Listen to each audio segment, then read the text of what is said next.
Hey, Megan. Hi, Andrea. We were Ready just this chatting time. away. I know. It's so much to talk about. I mean, we connect every morning, and it's like every morning is a new reality. It is. One thing, we didn't talk about this, but one thing I've been doing, I used to love to plan my week on Sundays. And Mm, since this has happened, and since I mean, we're on, I think, week 4 of yeah. our self-isolation. And instead of doing it on the weeks, I do it in the morning. And that's actually been Mm, really helpful because it allows me to tune into how I'm feeling each day because yeah. every day is different. Like Yeah. there literally has not been a day that's been the same over the last 4 weeks. Yeah. I mean, it's been really interesting, both personally and I'm going to say professionally, both for our clients and for our students to be kind of tapped into what do people need right now. It was very different 4 weeks ago when we were like, what is this?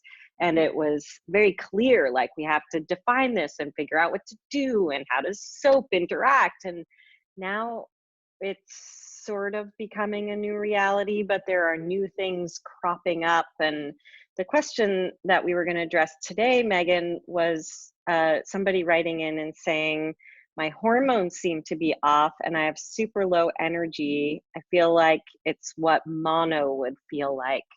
And we were chatting about like the tendency to self-diagnose or label when we don't know, and where that actually takes the mental chatter too. You have any experience with that? I do. My lovely therapist, who's like my one of my favorite people in the world, she calls me out on that all the time. I'll be talking about something and I'll try and diagnose it. Oh, I think it's anxiety, or is this depression? And she'll just say, can you just accept that this is really hard and that you're looking at and working with something that you've never dealt with before? And what, instead of diagnosing, what we need is compassion. Yeah. And it's always this moment of, oh, wow, there's actually nothing wrong with me. I'm just exhausted from healing or Yeah. from being in whatever environment I'm in at that moment. And that was actually very freeing. And and I'm still learning because she does still say it to me all the time. Yeah. I mean, I think like, what if we were to say, like, I'm going through a rough patch? Like, what if there's just a reality? If we don't know, if you're feeling run down and you have a fever, if there's anything that's worrying you in terms of actually the symptoms, fever, like I said, feeling like incredible fatigue, sore throat, then reach out to a medical provider. Anybody who's contacted me to ask, I tell them to wait it out, to rest, even if there's been a fever, um, but to alert their doctor to make sure that the doctor is making a decision about, I think you need to go in, or I think that you're fine, just keep resting, keep hydrating, whatever it may be. But we're gonna feel a lot of feels right now. I Mhm. have days where like 3 o'clock comes around and I just feel like, oh my God, I want to just get in bed because we're all energetically holding a lot. So I think we just have to be with ourselves, not micro diagnose. And it's interesting who has that tendency. I don't just mean like individually, Megan, but also those of us who often don't reserve the right to diagnose tend to want to diagnose more quickly than anyone else. Mhm.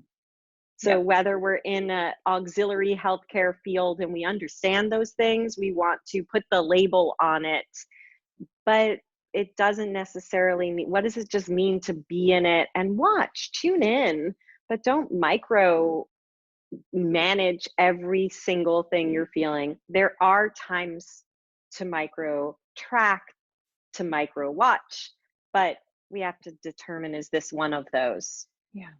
And it's interesting, even taking the bigger words out, like adrenals or Right. adrenal fatigue, can actually be really helpful because if you take those diagnostic tools or words out, you're able to see, oh, I'm just really tired, Yeah. because look at what collectively we as human beings are going through. And I know everybody might not believe this, but I really do believe that we are all so connected. And in some Yeah. ways, we are all feeling the pain and the loss and the loneliness and the Yeah. frustration of everybody's experience. That's all coming in some way, and we have to allow ourselves to rest Yeah. without Yeah. creating It's more so stress of diagnoses.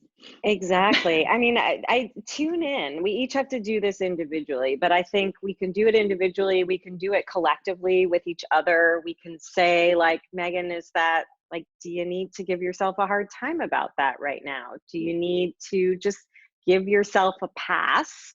Do you need to get into a routine? Like, which is appropriate right now, and where is it going to be? It's just the word I keep hearing is unprecedented.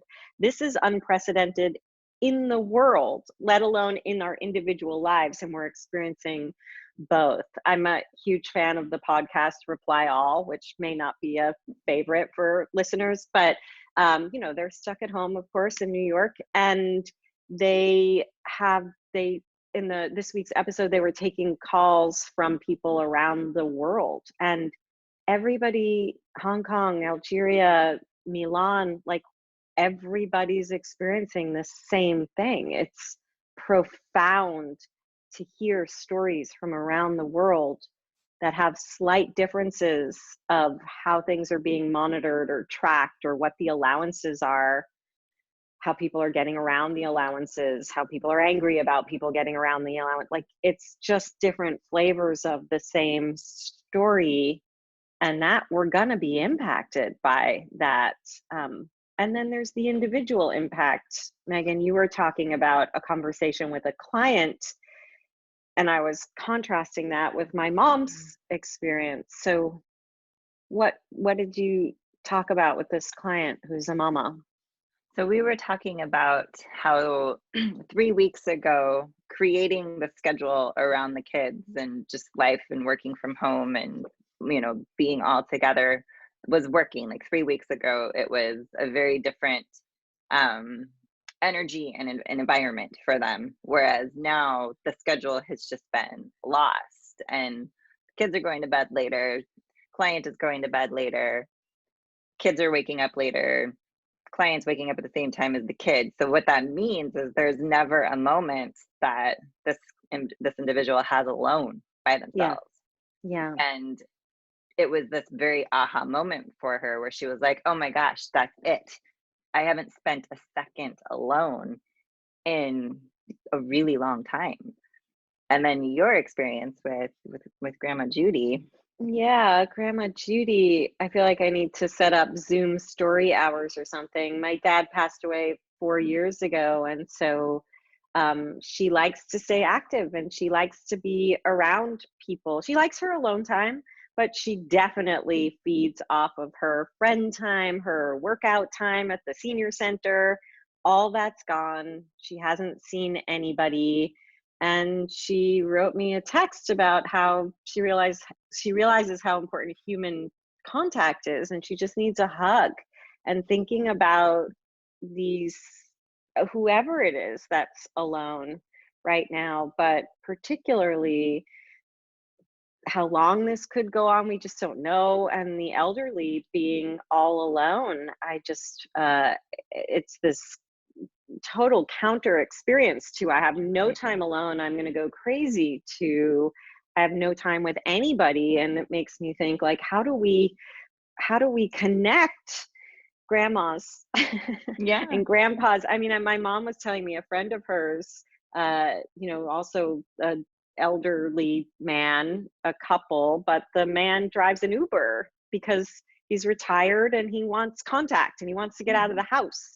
And so he can't drive an Uber anymore. And so these things that our elder population turned to are gone, and they're more isolated and more alone. And that just concerns me. So I think another thing that comes, at least this is happening with my mom, and this happened with another client who she's in her 70s, and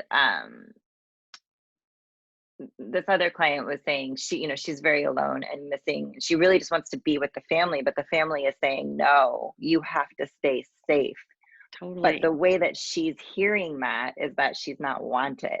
Mm, So it's also, there's this other element to it. And I know my mom feels that too, because she's like, I could just come down there. And I'm like, there's too many variables. yeah. And you have a lot of comorbidities. Yeah.